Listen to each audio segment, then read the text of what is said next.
welcome to the County Gamers. We are back once more in the home studio in the Dungeons of Doom.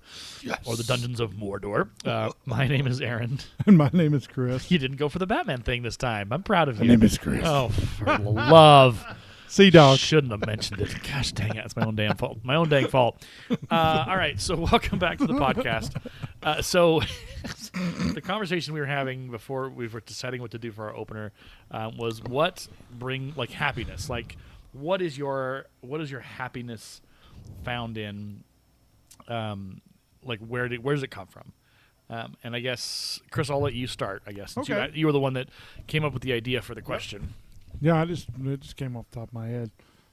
So I guess for happiness, what some people, it seems like that they think that a video game will make them happy, or that money will make them happy, or that a vehicle or a person. Mm-hmm. But I don't think, from my experience, none of those things make me happy in terms of permanent happiness. Oh, okay. So is there a permanent happiness? Oh man, what a deeply philosophical question to throw into a computer gaming podcast. That's what we do around here. Right? Repeat the question one more time for my brain that just completely forgot it already. So, Permanent happiness. How do you find permanent happiness? So I mean, for you, what would be your permanent happiness? Because most things are just temporary happiness. They're just for a short time. Well, and I think it also matters with age. Like when I was 21 yep, years old, yep. permanent happiness would have been like, oh man, like I like a steady girlfriend, or like a job that I don't want to just like hate every day. Like your happiness fluctuates when you're younger. I guess it does. Yeah. And that's okay. Like that's not a bag on younger folks or no. the youths as they would call themselves. The youngsters. the little ones, the small little bitty children on the streets. I don't know where that accent came from, but there it is. That was a good one, there you go. Merry Christmas, Happy New Year with that one. But I think as you get older, maybe your idea of what would bring about that permanent happiness changes. And we've had this conversation with a couple of my friends. Is like as you grow older and mature. And sometimes it comes earlier. Like some people are just old souls and they figured it out at 21. Yep. I hadn't at 21 yet. I was getting there. No. But I think there's this idea of maybe simplicity is the permanent happiness. Yeah. Like, this is going to sound like first world problems or first world like whatever, but the simplicity of happiness would be I have a place that I know is mine. Like I'm not renting. I own a home. Yeah. I own, and it fits my needs. It's not expansive. It's not a mansion. It's got a couple of rooms. It's got some bathrooms. It's got a place to park my car, but I can call that home. Like it's not like I'm going to worry about my rent getting raised or having to go search for a new rental. Like that simplicity and like a job that I enjoy or a job that I tolerate or like a job that I don't have to worry about, oh man, am I going to have this job next year? Yep. And more of a career. So like that's a simple kind of like permanent happiness would be, I had a home that I could call my home as my own. If I had a job that I was able to work at and continue to work at for a long time because it was a career. I think having someone to spend time with would be another thing. Yep. But it's a really short list. Like, if you had asked me that question when I was 21, I think it would have a very different answer. Yeah. And I think maybe the permanent, the idea to one of the answers to the permanent happiness question is maybe it's the simplicity of life. Darn. You can tell me what you think. Where do you think that's? Well, because it makes me wonder. Like you see these people on YouTube who are living the van life. Van life. Yeah. You got to hold the little V, y'all. Okay. Long story. I don't understand that reference, but we're just going to move on because I don't want to have to dig into it and try and figure it out. So you have people who are living in vans now. And hold on, team time out for a second. we just like bumped into one of my cultural zeitgeist moments with Chris Farley on the Saturday Night Live. Yeah. In a van down by the river. I'm Matt Foley. I'm a motivational speaker. And he's like, telling the kids that to do things. And you want to be living in a van down by the river, living on a steady diet of government cheese. That was such a good Sorry, so when you talk about living in a van, I go to Matt Foley. And if you have no idea what I'm talking about right now, go to YouTube, Matt Foley, motivational speaker. It's one of Chris Farley's like best moments in the entire universe. You're running through life. You're running through life, and he's like in his like tight white button-up shirt and a suit, and he like and poor the two actresses on the actor and the actress on the show are just losing it. They can't handle it because it's and Phil Hartman and the girl who plays his wife, they're fine, like they're managing. But Christina Applegate and David Spade. Yeah, David Spade, and they're just like you can just watch. They're like they're putting their faces into the couches, trying not to laugh and break character. But Chris Farley is just going to town, and he eventually like jumps up and like smashes into the end table or the whatever coffee table. Oh, the coffee table. That was so funny. Matt Foley, motivational speaker, and he did a couple episodes, like a couple of scenes with that. It is good. And so like okay, we're gonna navigate. We're gonna come back. We're gonna hit the pause button. Then we'll bring her. We're gonna talk about Chris Farley for a second. I think this is important. He's very good. There's some memories. So we're gonna upend our normal conversation. We'll be back to computer games here in a minute or so. But strap in for some random out of nowhere moment, spontaneous Chris Farley dedication and conversation coming up on the County Gamers. So hold on, get your I don't even know what to say. Just get your Chris Farley on. Here we go. You're ready.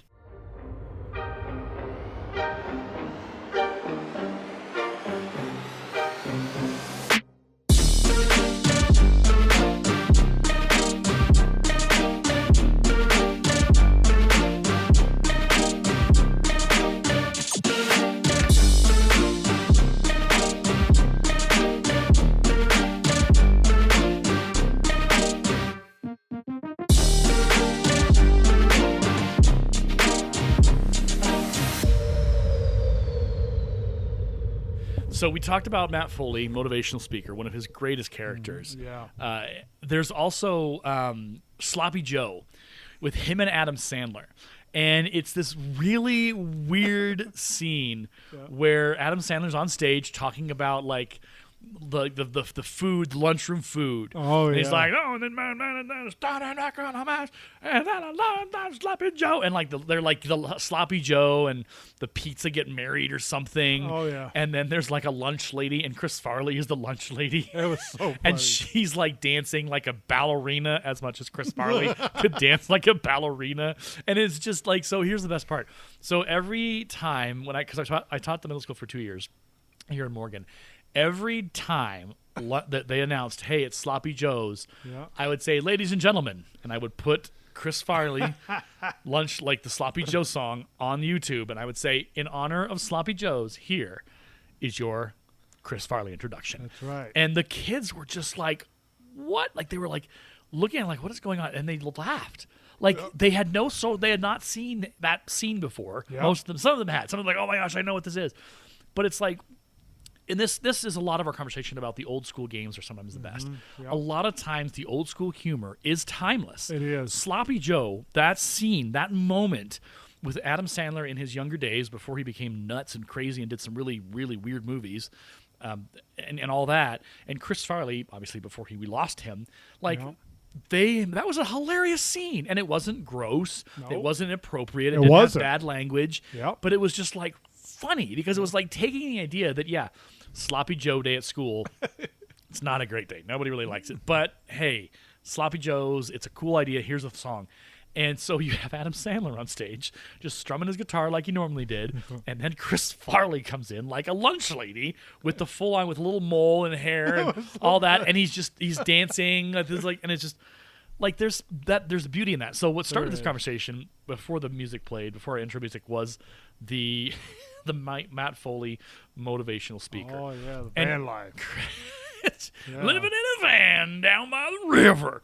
I love, like, it's just so absurd.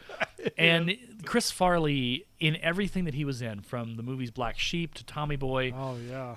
Good even movie. Beverly Hills Ninja, which is wacky and zany on its own. That's a good movie. But like, there's this humor that Chris Farley was his own. Like there was no.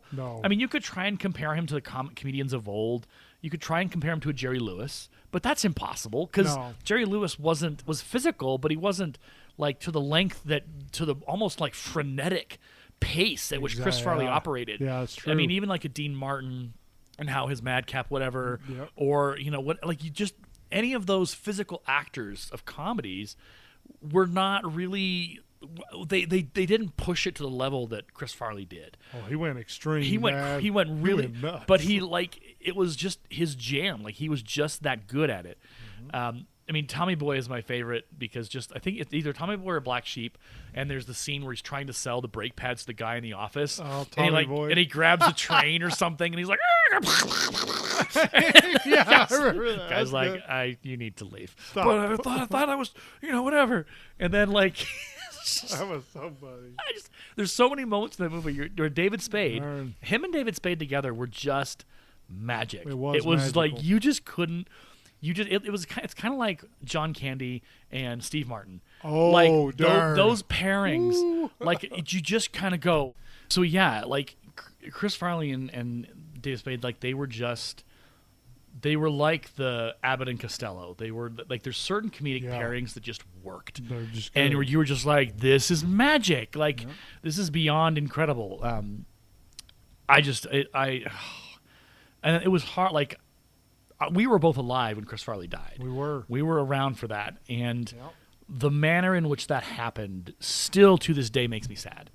it was Because sad. he died like a lot of the early SNL guys. They died. The guys and gals died young, for whatever, be it they had issues with drugs, or they had issues with addiction, or they were not in a good like.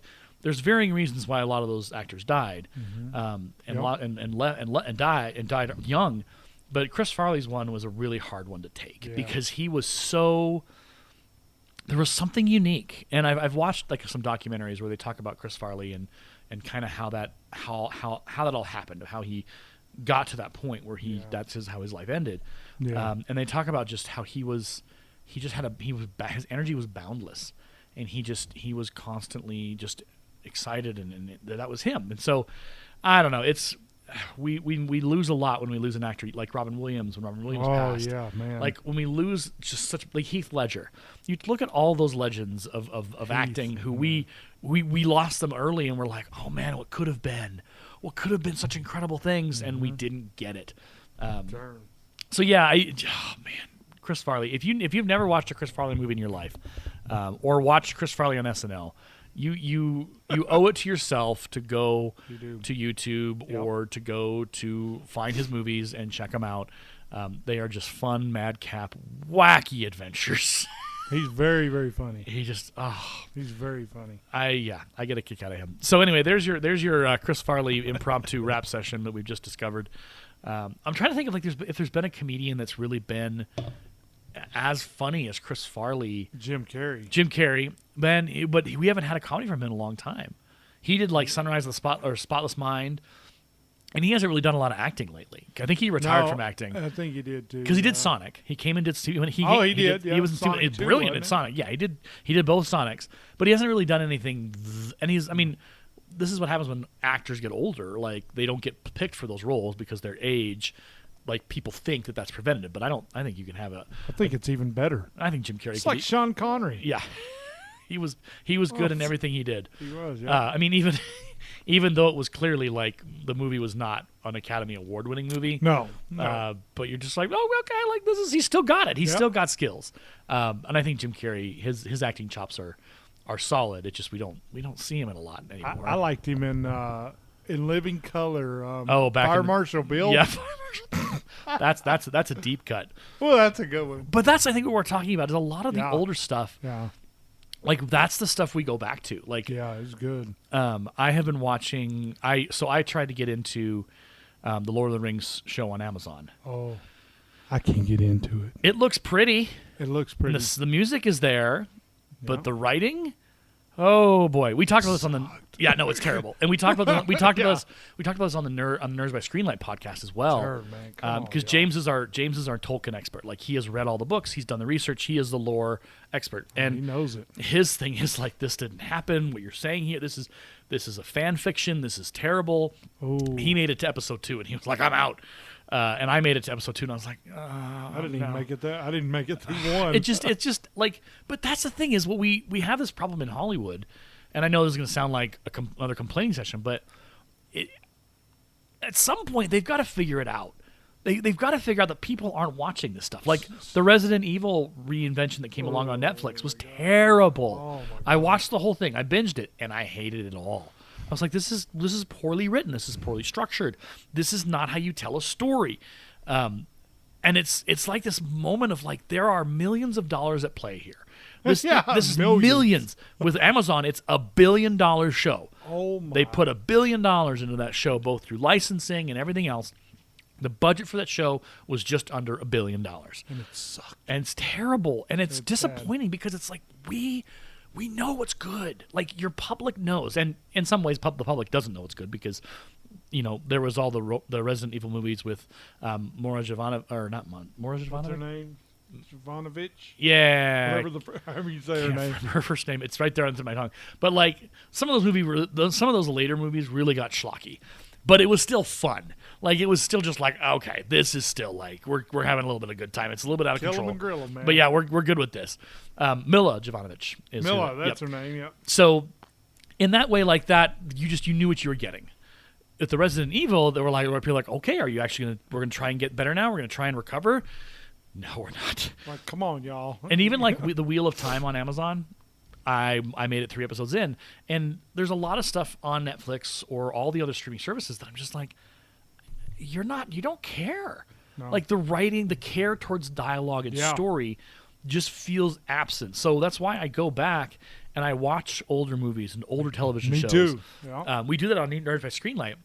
And I watched Willow in preparation. We didn't get a recording in this weekend. Ooh. Willow is good. Warwick Davis, Val Kilmer, the whole nine. That movie is there. Like the first 50 minutes of that movie, so much happens. Yeah. And it's good. Like, it's not like it's rushed, but you're just like, whoa, oh my, whoa, this looks amazing. What? Ow, hey, whoa. And then you're just like, whoa. And it just keeps going. And it digs in deeper, and you just go, okay, this is good. This is a story that I want to see, and I want to know what's going to happen. Yep. But the problem is now they're bringing a series, the sequel is going into series. Warwick Davis is coming back, and some of the original actors, I think, who are still alive are maybe coming back. But and hopefully, fingers crossed, that they treat this sequel better than other reinventions we've seen. But it's even in the gaming world. Like, you look at a lot of the games that have come out that are either reinventions or they're reframings or they're remasters, and they're not very good. No, and a lot of it can be traced back to EA, can be traced to Ubisoft, can be traced to these big companies who take these licenses and like, well, we got to squeeze more money out of it. Well, we should make another Tom Clancy game. And it's like, why? Make something else. Give us something different. Don't copy and paste. We know you have the systems. We know, like, give us something better. And so and we had this conversation on the Nerds by Screenlight podcast, and this is a conversation we could have here. Yeah. The conclusion we reached is because nerd and geek fandom is no longer its unique corner of the market, right? Ooh. In the past, it was like, oh, the nerds and the geeks. Superhero movies are for nerds. But they were good-ish, but that was like the world. We occupied a corner. That's a good point. And Harry Potter was a similar thing. Harry Potter started to break down those walls. There was the conclusion we reached is that the nerd and geek fandom properties have become so mainstream that it no longer has value and care towards it. Ooh. And that was a hard conversation to have on the podcast. Because we're just like, and none of us disagreed. We're like, really because of how the dilution has happened. And it used to be like when the Avengers first came out, it was like, this is so good. It was really good. Yep. And then it just, the monstrosity took over, the machine took over, and we've had a lot of Marvel movies in the last couple of years, more than, I'd say 10 years, however long it's been going on. It feels like a long time. Maybe it's less. I don't really want to research it because I don't have the time or the motivation to do it right now. I'm just putting generalities out there. But there's something about that a lot of those nerdy properties have been taken over and become a part of the machine. They got to make money. They got to make a property financially sustainable. And to do that, they have to do things that are not, make stories that are more palatable or more interesting to a broader range. That's at least what they're telling themselves in their head. But what they get is Drek. We get a Lord of the Rings series that We is do. just like, what are you writing? Yeah, I thought it sucked. But it's you look at gaming as well. You look at a lot of like the gaming properties because we're coming around to Homeworld, and Homeworld 3. The trailer just dropped a couple days ago.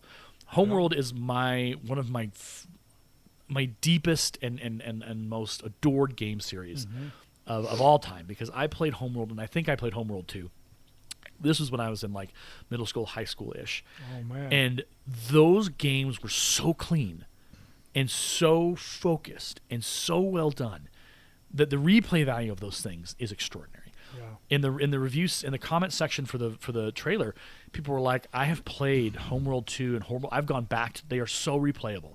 They are so much fun because their systems work and their mythology and how it's like the world is built well. So it's not just you play it once and you're done. It's like this is fun. It's real-time strategy on a universal scale." And how the story and sound effects and all those things when you click, it was all built towards creating the atmosphere of that game. And so Homeworld 3 was announced a couple days ago. Well, it's been in the pipeline. The official trailer with in-game footage, and Chris watched it before we started the podcast. Yep, it was good. It looked good. And it sounds good. Like does. the pacing of how the storyline is evolving. Yep. And it looks, and I'm hopeful. My fingers are crossed that they can do a really good game. There's been a lot of conversation with this thing the last couple of years because Homeworld, in some ways, Homeworld is the granddaddy of all the space kind of RTSs. You had a lot of other games that have come into play. Stellaris is, I think, a spiritual successor to Homeworld 1 and 2. And yes, Stellaris is great. But you have even Galactic Civilizations 1, 2, and 3. Those games, they have echoes of Homeworld in them. I think everyone's been trying to make the Homeworld sequel, the next Homeworld. And in some ways, they've succeeded. I mean, Stellaris is a massively popular game, and it's involved, and it's got just an incredible space opera story. But Homeworld was special, and games that are special to you that you play you can't forget them. Yeah. The first time I ever played Command and Conquer Red Alert, I'll never forget it. I'll never forget the like I can still in my head hear that theme music sitting at my little big bulky screen, CRT screen, and just listening to the sound effects and going, oh, this sounds like a real game, like, oh, that's real sound, that's real music, just like, whoa. So that, and they had video, and they had full motion video, and you're just like, what? It's James Earl Jones. I think they were the first to do that, weren't they? They were one of the first. Yeah. And what's interesting is that other games, I think, try to copy it to varying levels of success. Yeah. But Command & Conquer owned what it was. And they, like, the full motion video at first was serious. Like, Command & Conquer 1 and 2, like, they took themselves seriously. Yeah. And then things started to get campy. And I get it. Like, it happens. It just is what it is. But, like, I have a memory of those games, and I will hold those. And I will go back to them. Another game, Mafia. The original game, Mafia. They've done a remaster. Mafia Remastered is out. Mafia 2 Remastered is out. Then Mafia 3. I remember playing Mafia 1 and 2, the original. Not the remastered, but the originals. And I have such memories of the challenge, but also just the story that was being told in those games. Mafia was so much fun to play. And the story ends in just a brutal fashion. But it is a game that it's one of those touchstones. I can tell you when and why, like how I played it, and just the excitement and the joy and happiness that it brought to my brain. We were talking about happiness earlier. That was a game for me. And so Homeworld is a series that I have had a history with, and I look forward, fingers crossed, that they can pull it off and make it amazing. Darn. But that's the thing in gaming is that it's a lot of, okay, we got another sequel. The new Modern Warfare's coming up, or the new whatever, Call of Duty's coming up. Okay, this is it. And it just becomes like, and then they try and remake, like Battlefield has gone through a few iterations. The last Battlefield 5 was terrible. Oh, it was terrible. It was awful, buggy, and just horribly misappropriated. And the gamers were just like, this is junk. Like, what are you doing? Because the gaming industry thinks that that's what people want. And their EA is the bigger, and this we're into our EA complaining session. Let's beat them over the head. Let's do it. Let's get the 2x4, metaphorically. It's just like the massive companies only know one thing, and they know money. They know profit, and they know loot boxes, and they know pay to win. There's a reason why Fortnite built the Epic Store. There is no other reason for the Epic Store to exist other than Fortnite. That's exactly right. If it hadn't been for Fortnite, Epic Store wouldn't exist, and you'd have more games on Steam. You wouldn't have these Epic exclusives. But the Epic Store was built by Fortnite without question. And in some ways, I think that's good. In other ways, it's just another conglomerate. It's just another big company making you pay for games, having its own platform. And EA does the same thing with Origin.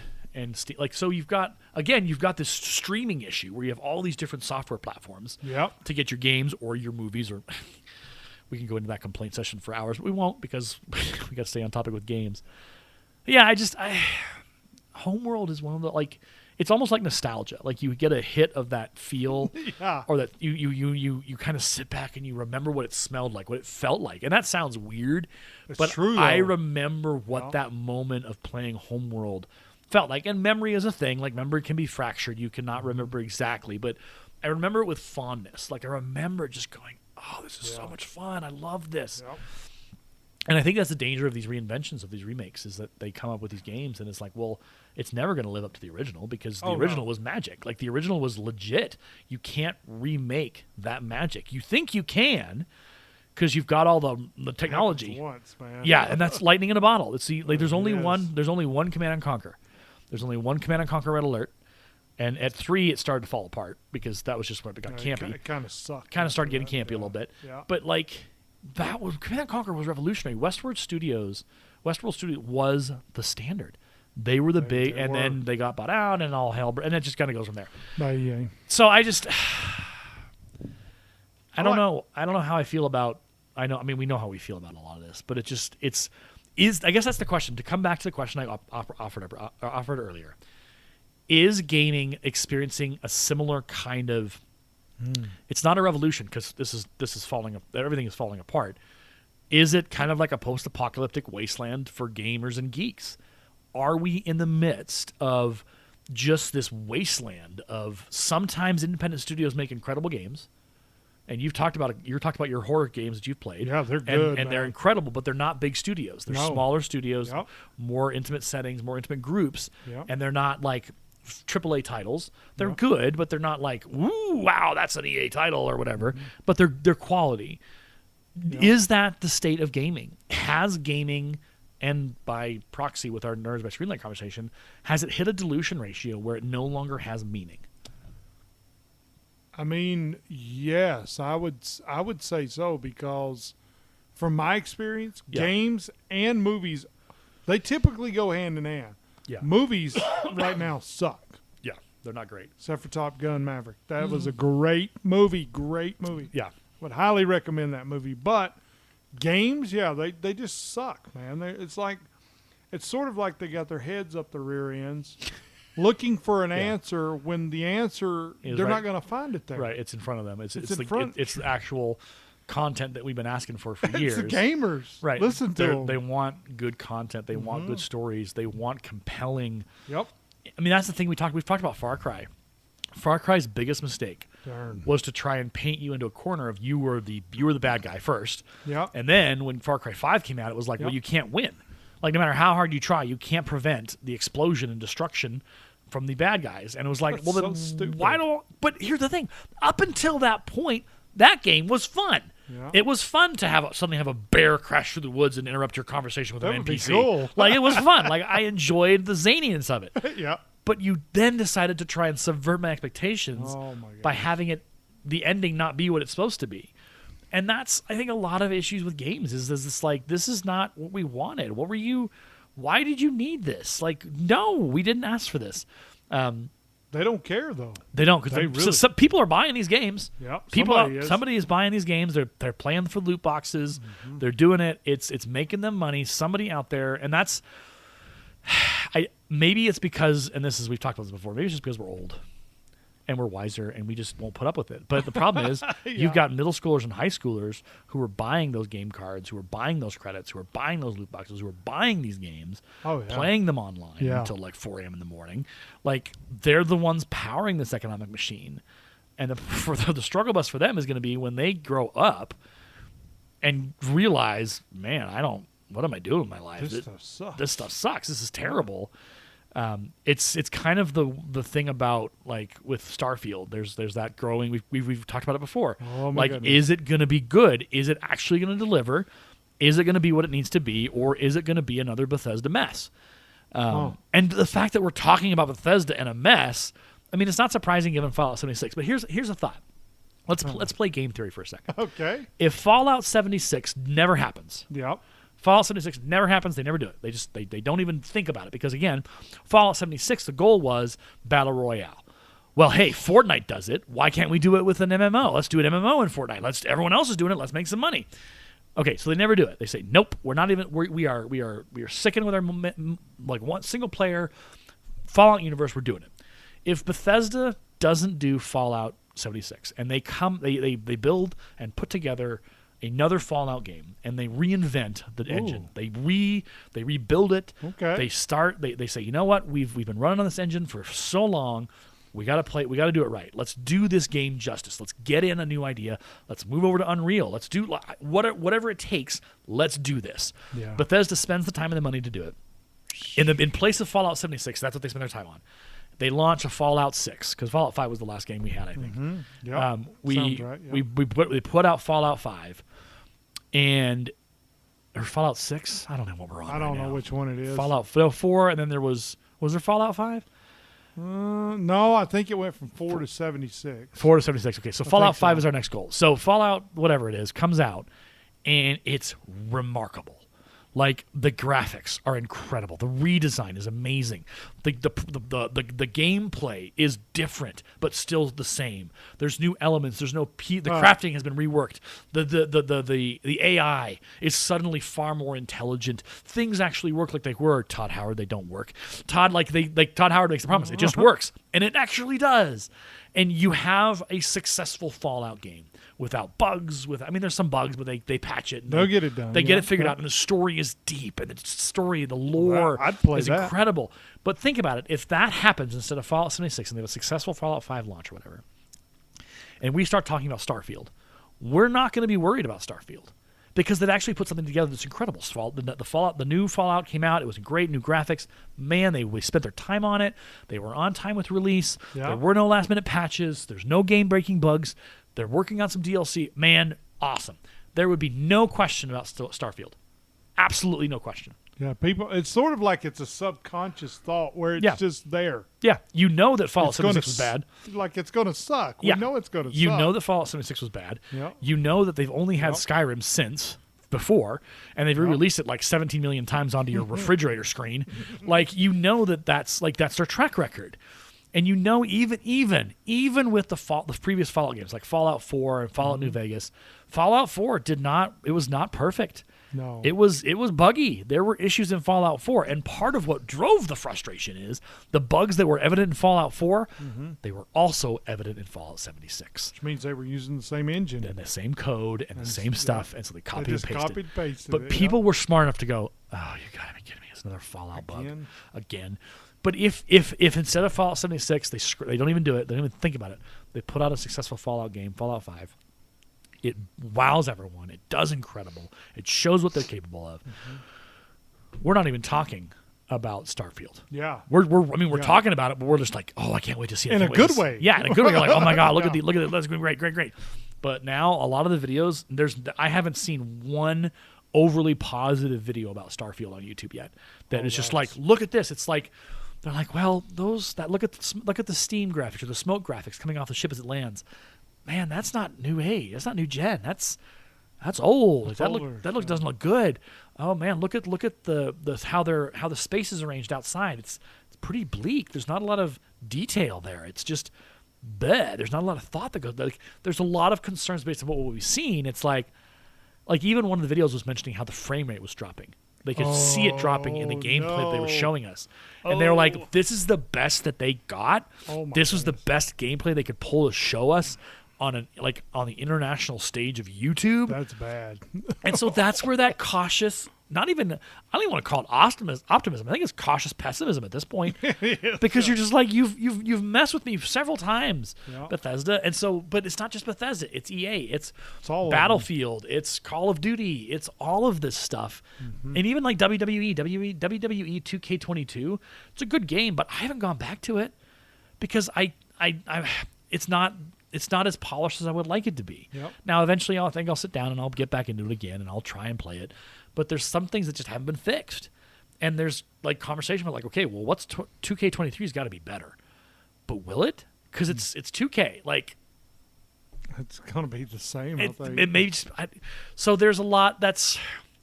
I don't want to pronounce gaming dead because there is so much to the gaming idea. And we're just two dudes in a basement talking about it on, we have fun at it. Yeah, we do have fun on a low volume podcast. I mean, let's be honest, there's like 20 to 25 of you listen to us. But it's that stepping back and going, well, what is there out there? What is interesting to me? And even when I was talking, I did an interview with one of my students at school as a part of our podcast class.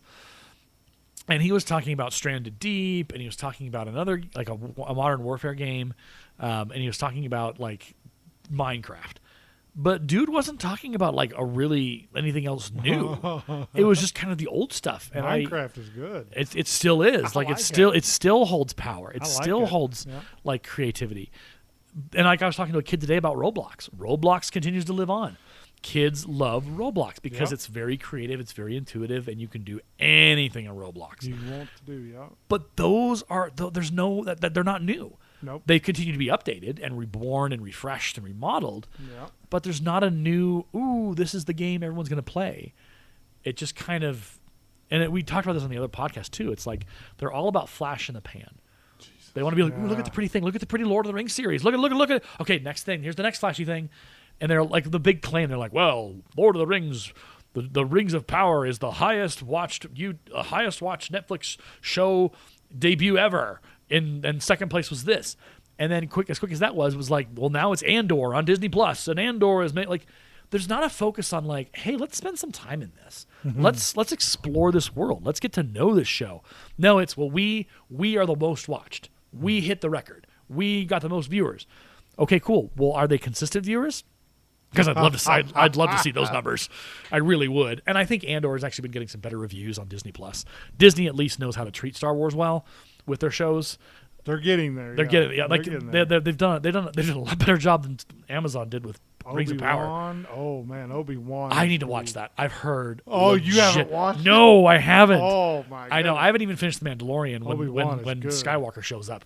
So like but here's the thing. That's an existing property. Star Wars. Yeah. But and that's on the other side of it. So I'm not going to declare Geekdom dead, but I'm also going to declare like it takes people with a passion for shows. Like Disney Plus, for the most part, I would say 80% of the time with their live action Star Wars shows has shown a level of care for both story, character, and plot and the property. I would agree with that. And it's so interesting to look at that and then look at everything else and go, why can't you guys manage to pull this off? Yeah, you can't do the same thing you just did over here with that. Right. Why can't you just show the care to the Resident? Can you imagine if they put together, again, this is the game theory, if they put together an incredible Resident Evil series that is both atmospheric, scary, but also has some social commentary in there that's biting about things going on. Like,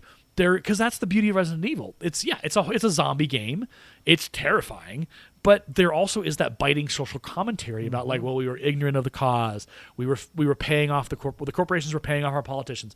There's some fun kind of social and cultural commentary that happens within a game like that. It's not like overtly like preaching at you, but it's kind of like, hey, this is a fun game, and it's scaring the life out of you. But here's some social commentary that goes along with it. And nudge, you're like, oh, okay.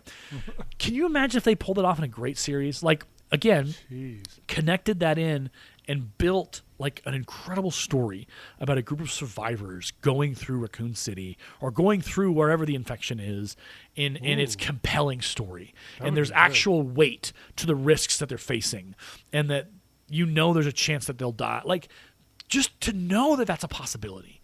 Yeah. You go, what? oh my gosh, this is insane. I am so mad at this bad guy. That's when you know you've succeeded as a show. When I'm yelling at your bad guy going, I hate you so much. There's television shows on Netflix that I watch right now that are that good, but they're older. They've ended. And there's not a bad guy. They talk about, this is off topic a little bit, but Harry Potter. You've seen the movies. All of them. At least twice. At least twice. So the character of Dolores Umbridge. Yep. Hate her. Yep. She is evil incarnate. She is so mean. There's an interesting meme or kind of thing I saw on the internets, on the Facebooks, and it talked about how in the level of badness, Voldemort's obviously the big bad, right? Voldemort's the devil. He is evil. He is. But Voldemort isn't every day. No. He's kind of that faceless demon evil thing out there. Yep. Umbridge, she's mean. She is hateful, boy. She is and hateful. And there's a scene where she throws the Professor Sprout out. Oh yeah, and Dumbledore comes up. Yeah, and so she throws Sprout out, and Sprout goes, "You can't do this. Hogwarts is my home." And so the commentary on Facebook it was, whereas Voldemort was the big bad and kind of scary and the boogeyman, Umbridge was really in the middle of it, and she was doing horrible, unspeakable things to people, but it was personal. And she knew how to hurt people. She knew how to make it like, and the viewers and the readers were like, this woman needs to die. Get her, kill her, please. That's please. what I was thinking about. But that's the power of a good story. It is. That's the power of a good writer, of a good craft, that you read that and you go, she's got to go. Right. Now. And that makes you want to read more. Okay, where does she get her comeuppance? How does it finally happen? What happens to her now? What happens to these characters? But good movies, good games, good narrative gameplay gets you to go, I need to keep going. Yep. I want to play this more. And you don't stop. You don't stop. Right. And you lose yourself in that because it's like immersive and you want to keep going and you want to keep playing. Yep. It's that whole one more turn. The power of Civ games, the power of those strategy games when they're turn-based. There's a reason why Sid Meier was the king of one more turn, because you wanted to make that, I got to do the next thing. I'm so excited to try the next thing, because that's good gameplay, good narrative. I don't remember the last time that in any of the new, like Dragon Age Inquisition, I love losing myself in that game. Absolutely love it. Skyrim, I can wander around Skyrim all the time. I don't even care. Yep. And with mods, I can do even more. Like City Skylines, a little bit, but the engine's getting old and it's starting to show its weaknesses. Yep. But there's games there that I will still go back and play. Mm-hmm. But there's this absence of, this is what I want to do. This is the next game. This is what I'm excited about. I can't get excited about Starfield because I'm not pre-ordering it, first of all. And second of all, what if it's terrible? What if it doesn't work? What if it's grating? What if it's another Bethesda botch? Like what if they mess it up again? And I can't get excited about it. And maybe it'll surprise us all. Maybe for the first time in years. But Chris is shaking his head. I don't know, man. I don't know. I have a lot of feelings. I would like to think so, but it's like subconsciously I've got this thought that they'll never be good again, like none of them. I mean, every now and again you get like, I like Tom Clancy's Splinter Cell when it was on Xbox, the original. Yeah. That game is the game for me that I remember. Yeah. Trying to find those stupid codes. I'll never forget that game. I love that game.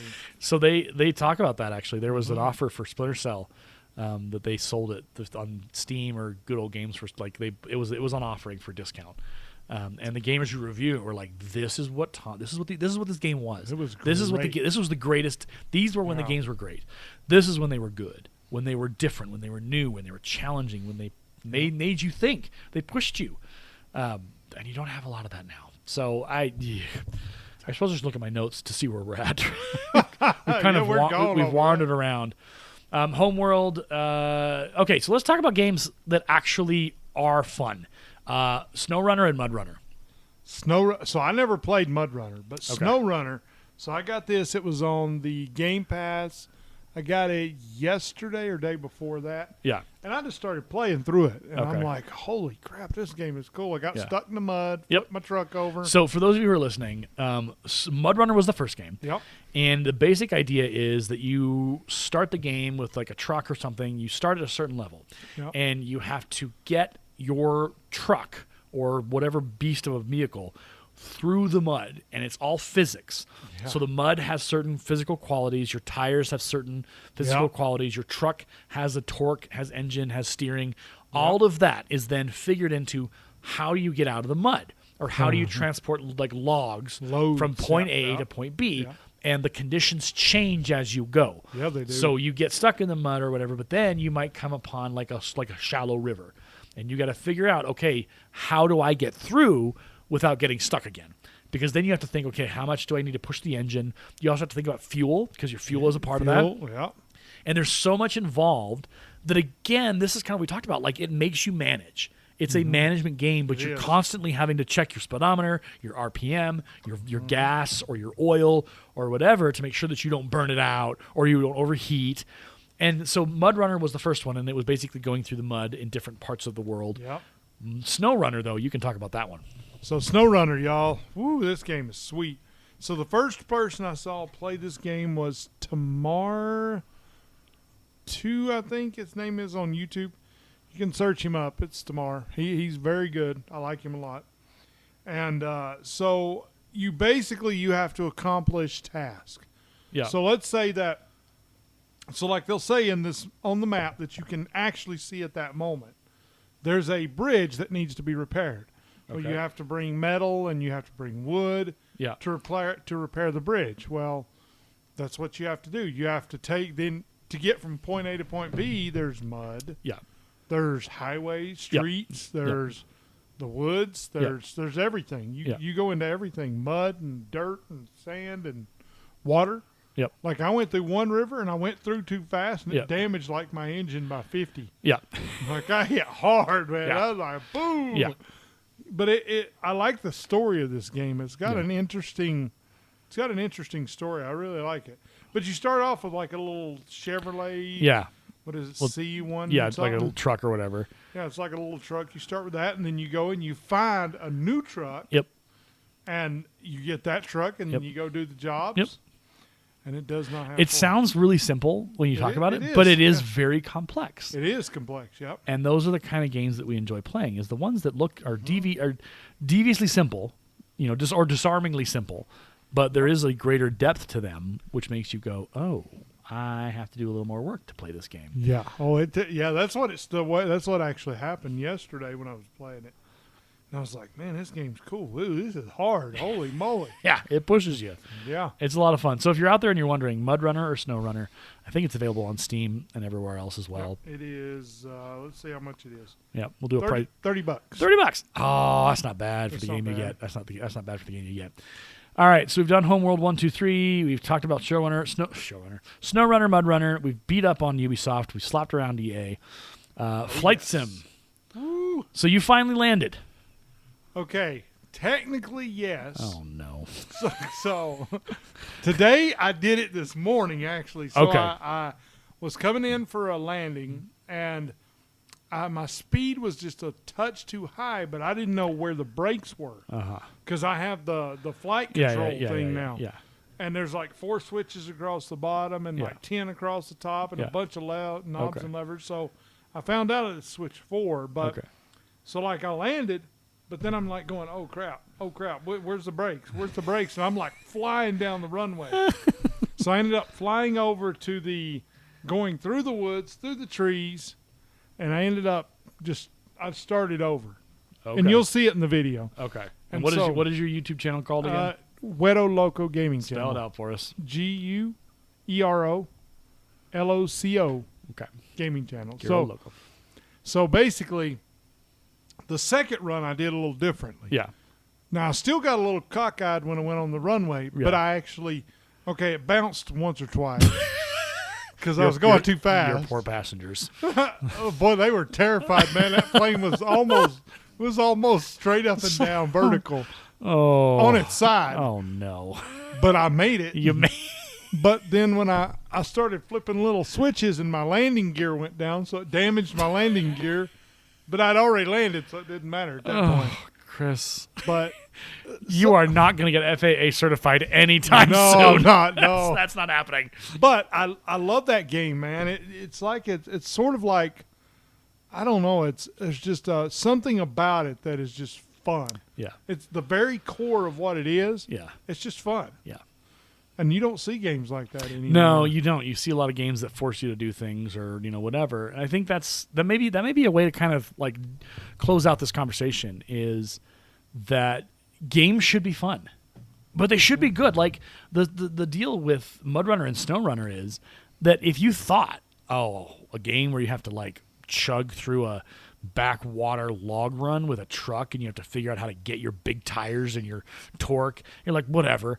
But it's actually kind of fun. Like It not is. even kind of. It's just like because a lot of fun. you got to adjust the axles and you can switch from 4-wheel to 2-wheel and then you switch to like Low gear. Yeah, low gear, high gear, and you have all these different variables and they're real world variables They are. that you have to play with and juggle. So that when you get past, if you're climbing over some logs that are over the road, you got to shift into a certain gear and torque the engine up a certain point. You get over that, then you got to adjust your gear back and adjust your wheels back. So then, as you're going back through the mud, it's a whole different setting, but it allows you to keep moving. Exactly. And it is just fun because we've talked about the avatar and the power of being the avatar. Yeah. And being in that, like being as if you're in that truck, and you can actually switch the view. I think in both games you can switch it to the internal view, like and you can person, and you can see that, you can see all that. That just I loved doing that in that game because it was just like, I am driving this truck.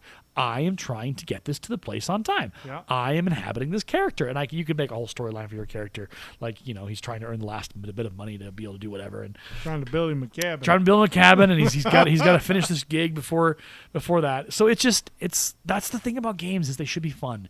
And my worry and my wonder and my query and my I don't even know what the word is for it. What is the future of gaming? And I don't know what that is, because if it's Starfield, if it's like Modern Warfare, if it's Call of Duty, if it's Battlefield, if that's the future of gaming, I don't know if I want that. Yeah. Like if it's gonna be Sad if it's gonna be say. Fortnite, if it's gonna be all those stupid battle royale games, do I want? I don't have time to play battle royale online games. There's no way.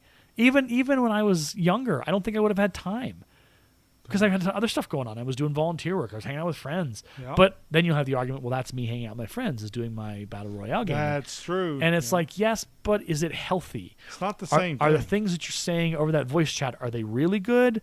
Or is there are you engaging in conversation that isn't particularly healthy? And that's a whole other issue that we can. See, my son Adam, he doesn't even have a headset. Yeah. He doesn't want one. Yeah, because He you're going to doesn't- hear everything. Yeah. He don't even want a set of headphones. Yeah, He's got a set of headphones, but he don't want a mic or anything. yeah, We play with him. He never talks to us. yeah. So I just yell across the basement. Across the hey, look out over there. It's fantastic. So anyway, there you go. That's our. And who knows? This YouTube. This is not YouTube. This podcast may transform into something more than just gaming. Yeah, but I'm fine with that. Because I think it's not that we're running out of games to talk about, but we are. Like there's nothing new There isn't. that's Yeah, really exciting. It's like, ooh, yeah, let's play this game. I would agree with that. So maybe this becomes a bit more of a nerd geek, but also, I don't know, Philosophical. philosophical.